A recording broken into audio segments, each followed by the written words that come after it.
کس زبان سے ہو بیاں مدح شان اہل بیت، مدح گوئے مصطفیٰ ہے مدح خان اہل بیت، ان کی پاکی کا خدائے پاک کرتا ہے بیاں، آیت تطہیر سے ظاہر ہے شان اہل بیت۔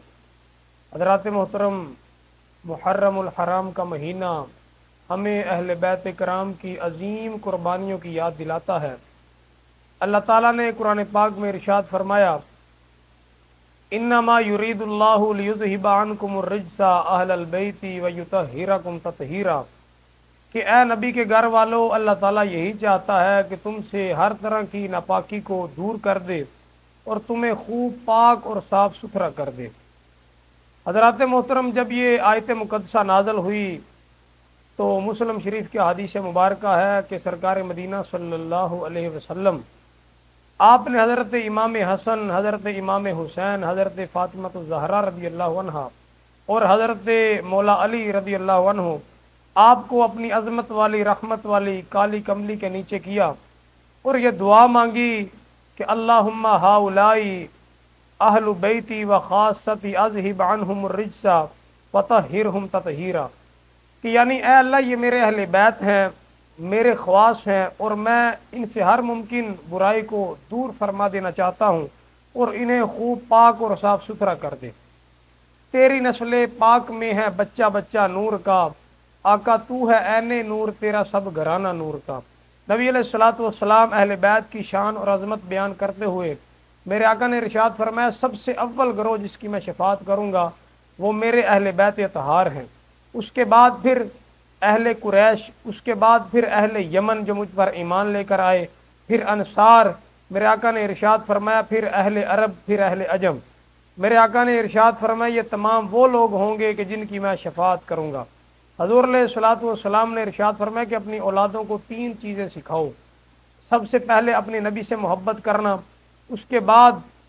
نبی کی اہل بیت سے محبت کرنا، اور تیسری خصلت یہ ہے کہ قرآن پاک کی قرات کرنا۔ حضرت ابو ذر رضی اللہ تعالیٰ عنہ نے کعبہ شریف کا دروازہ پکڑا اور یہ اعلان کیا کہ اے لوگوں مجھے پہچانو، اگر تم لوگ مجھے نہیں پہچانتے تو میرا نام ابو ذر ہے، اور میں نے رسول اللہ صلی اللہ علیہ وسلم سے سنا ہے کہ آپ صلی اللہ علیہ وسلم نے ارشاد فرمایا کہ میری اہل بیت کی مثال تمہارے درمیان کشتی نوح علیہ الصلوۃ والسلام کی طرح ہے، جو کوئی اس کشتی نوح پر سوار ہوا اس نے اس طوفان میں غرق ہونے سے نجات پائی، اور جس نے اس کی مخالفت کی، وہ روگردانی کی، وہ غرق ہوا۔ اسی طرح جو اس کشتی اہل بیت میں سوار ہوا، یعنی کہ جو اس کی مطابقت کرے گا، وہ دلالت میں ڈوبنے سے بچ جائے گا، اور جو کوئی ان کی مخالفت کرے گا وہ دلالت و گمراہی میں ڈوب جائے گا۔ نبی علیہ الصلوۃ والسلام نے ارشاد فرمایا کہ ستارے آسمان والوں کے لیے سلامتی کا باعث ہیں، جب ستارے جڑ جائیں گے تو آسمان والے فنا ہو جائیں گے۔ میرے آقا نے ارشاد فرمایا ایسے ہی میرے اہل بیت زمین والوں کے لیے سلامتی کا باعث ہیں، جب یہ نہ رہیں گے زمین میں تو اہل زمین بھی ختم ہو جائیں گے۔ تو نبی علیہ الصلوۃ والسلام نے ارشاد فرمایا کہ ایک ایسا فرشتہ جو آج سے پہلے کبھی زمین پر نہیں آیا تھا، اس نے اللہ تعالیٰ سے یہ اجازت طلب کی کہ میں نبی علیہ الصلوۃ والسلام کی بارگاہ میں سلام عرض کرنا چاہتا ہوں۔ جب اللہ تعالیٰ نے اسے اجازت دی تو میری بارگاہ میں آیا اور آ کر مجھے بشارت دی کہ یا رسول اللہ، آپ کی بیٹی حضرت فاطمہ الزہرا رضی اللہ عنہا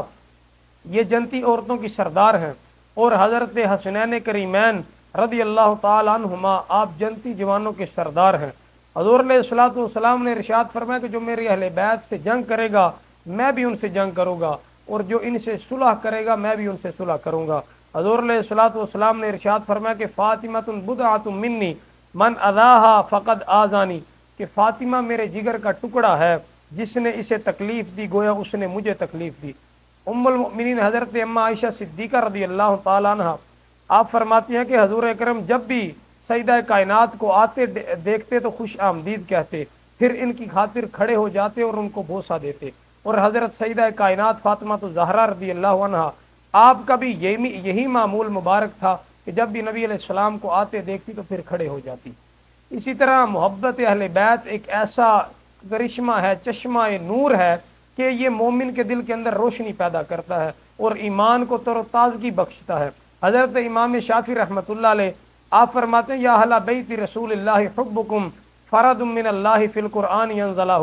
کہ اے رسول اللہ صلی اللہ علیہ وسلم کے اہل بیت تمہاری محبت اللہ تعالیٰ کی طرف سے فرض ہے۔ یہ کون فرماتے ہیں؟ حضرت امام شافعی فرماتے ہیں کہ اے رسول اللہ صلی اللہ علیہ وسلم کے اہل بیت تمہاری محبت اللہ تعالیٰ کی طرف سے فرض ہے، اور اللہ تعالیٰ نے یہ حکم، انہوں نے ارشاد فرد من اللہ فی القرآن، ارشاد فرمایا کہ اللہ تعالیٰ نے یہ قرآن مجید میں حکم انزلناہ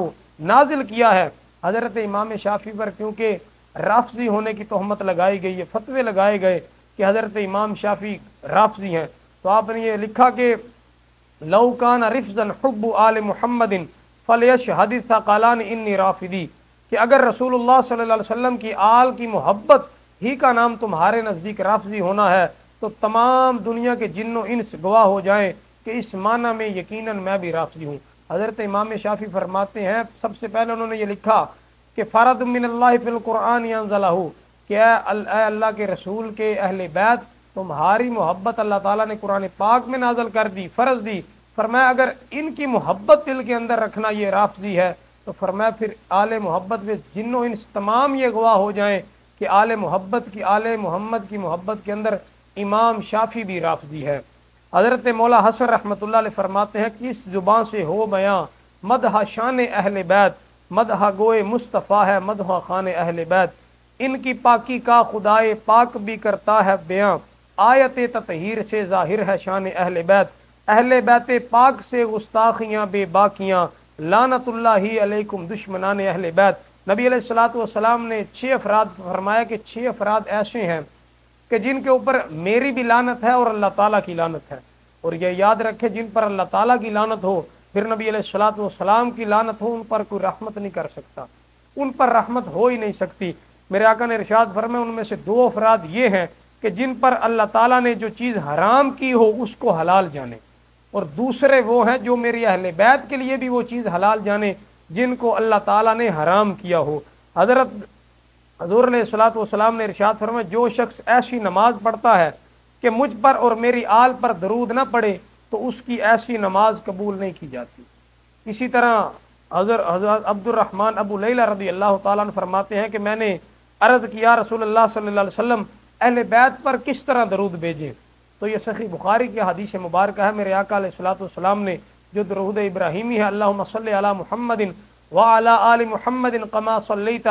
علی ابراہیم وعلی آل ابراہیم انک حمید مجید، اللہم بارک علی محمد وعلی آل محمد کما بارکت علی ابراہیم وعلی آل ابراہیم انک حمید مجید۔ میرے آقا نے ارشاد فرمایا سب سے پہلے مجھ پر درود بھیجو، پھر میری آل پر، پھر حضرت ابراہیم علیہ الصلوۃ والسلام پر، پھر ان کی آل پر، پھر مجھ پر برکت نازل فرما۔ یہ دعا آپ نے جو ہے وہ نماز کے اندر حضور علیہ الصلوۃ والسلام نے یہ حضرت عبد الرحمن ابو لیلہ کو یہ دعا عطا فرمائی جو درود ابراہیمی کے نام سے نماز کے اندر جو ہے وہ پڑھا جاتا ہے۔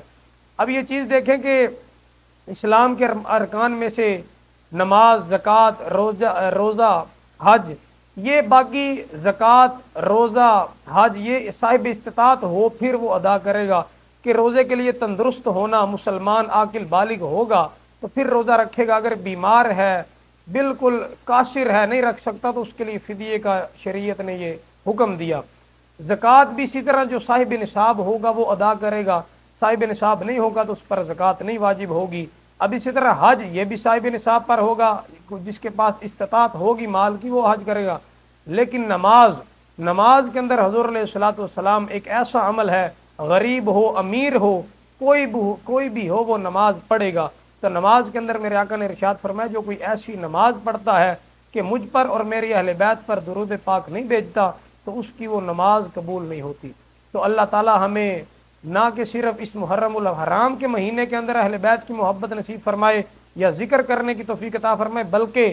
پورا سال یا اپنی زندگی کی ایک ایک سانس تک حضور علیہ الصلوۃ والسلام کی محبت اور اہل بیت کی محبت ہمارے سینوں میں فرمائے، اور ان کا ذکر زیادہ سے زیادہ ذوق اور شوق سے کرنے کی توفیق عطا فرمائے، اور اہل بیت کا جو ذکر ہے وہ تا دیر جو ہے وہ اللہ تعالی ہمیں کرنے کی توفیق عطا فرمائے۔ آمین بجاہ النبی الامین۔